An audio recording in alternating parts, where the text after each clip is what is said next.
গত নভেম্বরে মিধিলিতে বঙ্গোপসাগরে যে হতাহতের খবর আমরা জেনেছিলাম, একই গ্রামে 12 জন ট্রলারে গেছিল মাছ ধরতে, তার 4 জন ফেরত আসছিল ভাগ্যক্রমে, আর 8 জন আর ফেরত আসতে পারেনি, তারা চলে গেল না ফেরার দেশে। আর সেই গ্রামে আজ আমরা আসছি এবং ওই গ্রামের যে 8 জন মারা গেল তার এক অভিভাবক মানে বাবাকে আমরা পেয়েছি, আর সেই বাবার সঙ্গে আমরা এখন কথা বলব।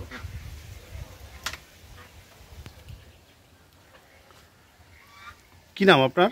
মোহাম্মদ জালাল। আপনার ছেলের কি ঘটনা ঘটছিল ওই দিন বলেন তো একটু। ওই দিন তো বাড়ির দিকে আছে ধরেন মঙ্গলবার, বহুত বৃহস্পতিবার বন্যা শুরু হয়ে গেছে। তো বন্যা শুরু হয়ে গেছে মতো কি জন্য গেছিল? সাগরে মাছ ধরতে গেছে, সাগরে বঙ্গোপসাগরে মাছ ধরতে গেছে। আচ্ছা, 12 জন এক ট্রলারে আনলে, তাই হেরা হইলে খেয়া পাচ্ছিল রাইতে,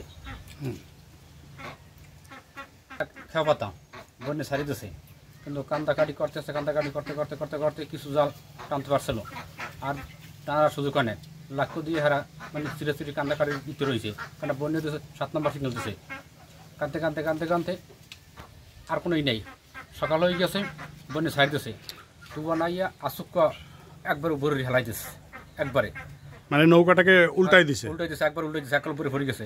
আর তো ভিতরে মানুষ আটকা জলায় জোন সাইডে আনলে তারা তো বাড়িতে আছে, আর যে ভিতরে আর ভিতরে বই খালি আল্লাহ আল্লাহ আল্লাহ আল্লাহ বাসা আল্লাহ বাসা আল্লাহ বাসা বাসা বাসা, কিন্তু আর ঘুরে ঘুরে আর কোনো ব্যালেন্স পায় নাই, কিন্তু ভিতরে রয়ে গেছে বোট এই অবস্থায় উপরে রয়ে গেছে, লোকজন সব ভিতরে, জলায় 4 জন বাইরে আছে, 4 জন। আপনার আপনার কয়জন মারা গেছে এবং কে মারা গেছে? আমার ছেলে। আপনার কয় ছেলে মেয়ে? 2 ছেলে। কি বড় না ছোট? ছোট। তা আপনার মার কি, ওই ছেলের মার কি অবস্থা এখন? তো বেতাল মানে বোঝেন না, 2 ছেলে এত কোনো কিছু কোনো মানে পাই না, তাইলে কি হতে রে, তার বাসায় বলা যায় না। লাশও খুঁজে পাননি? না, লাশ খুঁজে পাইনি।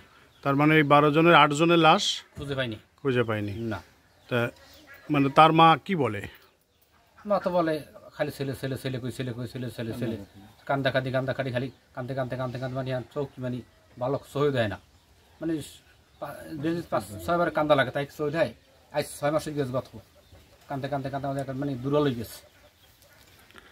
তো এই যে 7 নম্বর সিগন্যাল দিল বলছেন, তারপরেও আপনারা কেন কুলি আসলেন না? ওরা কেন কুলি আসছিল না? এই জবাবটা দেবো, এত মাঝি তো টলারে, কারণ এই জবাব তো মাঝিও নাই, আর মাঝি তো হইলে মারা গেছে, কেন লাগে এত মাহাজন তো যায় না। মানে ছাড়ে নাই বনরা, ওরা যারা সাগরে আসিল টলারে, তারা মনে করছে যে বনরা হালকা কিছু বাতাস হইতে পারে, মানে অতটা মালুম করে নাই, তারা কিছুটা সীমিত হইয়া চলে যাইবে।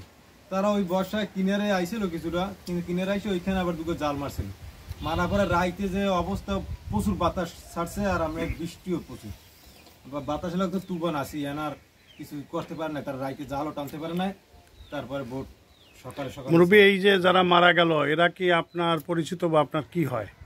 আমার পরিচিত, আমার একই এলাকার, আমার বাড়ির আশেপাশের লোক সব।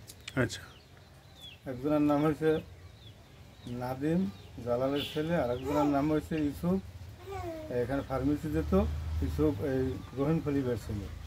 আর একজনের নাম হয়েছে জাফর, আমাকে এলাকারই বাড়ি, আর আবুল কালাম হইলে বোর্ডের মাঝি ছিল, আর মুজিবের চাকরি সেও আমাদের বাড়ির একেবারে নিকটে, আর সত্তর আলাদার করে একটা লোক ছিল, সেও এই কাছে, আর বেল্লাল করে একটা লোক ছিল, ওই লোকটা বোর্ডের ভিতরে সবচেয়ে সক্ষম ছিল, সে লোকটাও ফিরে আসতে পারেনি। আর লেসিন, আর এসিন একটা লোক ছিল, সে লোকটা একটু দূরের, আমি ভালো চিনি না। কালমাকার। এই 8 জন। তো এদের 8 জনের পরিবার তো এখন আর মানে কি অবস্থা, তাদের খোঁজ খবর কি জানেন? এই 8 জনের অবস্থা, এই লোক কয়টা ইয়াং বয়সী, কেউ একটা ছেলে, 2টে বাচ্চা কাচ্চা, এইভাবে সবই করুণ অবস্থার, নদীতে মাছ ধরে খায়, তাদের কোনো ভিটে বাড়িও তেমন নাই, ব্যবসা বাণিজ্যও নাই, তাদের টাকা পয়সাও নাই, ওই সাগরের উপরেই তাদের নির্ভর, বাচ্চা কাচ্চা যখন আছে। তার মানে এর জন্যই তো কাউকে দায়ী করাও যাচ্ছে না। আল্লাহ যা করছেন তো করার কিছু নেই, কিন্তু আমরা তো ধরেন এই ইসলামের পথে আসি মাত্র টিকে আছি, নাহলে তো আমরা তো ঠিক থাকতে পারতাম না, বুঝছেন। কারণ হয়েছে যে কায়দা হয়েছে না, ধরেন মসজিদে যাওয়ার সুযোগ করলে না, কিন্তু আমরা মসজিদ চাইনি, কিন্তু যে অবস্থায় কিন্তু আল্লাহর কাজ চালাই দিতেছি, কিন্তু হাতে হাত তো আল্লাহ দিলে নামাজ কামাই দিনে নামাজ যেরম যেরম লাগে আল্লাহ দিলে পড়িয়েছি, কিন্তু হাতে এই দিনে কারণ আমার তো মরতে হবে। আচ্ছা, আপনারা আসলে কি মনে করেন, যারা এরপরও তো মনে করেন সাগরে মাছ মারা তো আর বন্ধ থাকবে না, না তাই এখন যারা মাছ মারতে যাচ্ছে তাদের উদ্দেশ্যে আপনি তো ক্ষতিগ্রস্ত বাবা, হয় সন্তানহারা বাবা, সেই হিসেবে আপনি যারা এখন মাছ ধরতে যায় তাদের উদ্দেশ্যে কি বলতে চান, যে আসলে কি করা উচিত, কখন চলে আসা উচিত? না তাই এই যে বন্যটা গেছে না একটু মানে এখন ডর হয়েছে, আর সিগনাল দিলে এখন গাঙ্গে কম থাকে, মানে সিগনাল পাইলি তাড়াতাড়ি খুলে চলে যায়। একটু এই আগে এরকম মানে সাহস হলে মানে বন্যা মনে করে যে খাইলাম পান্তা বাদ্য মুখ সমুখ বিভিন্ন কায়দা কথা কইতে, কিন্তু এখন এই বন্যার পর মানে যাওয়ার পর একটু শরীর ডর হয়েছে।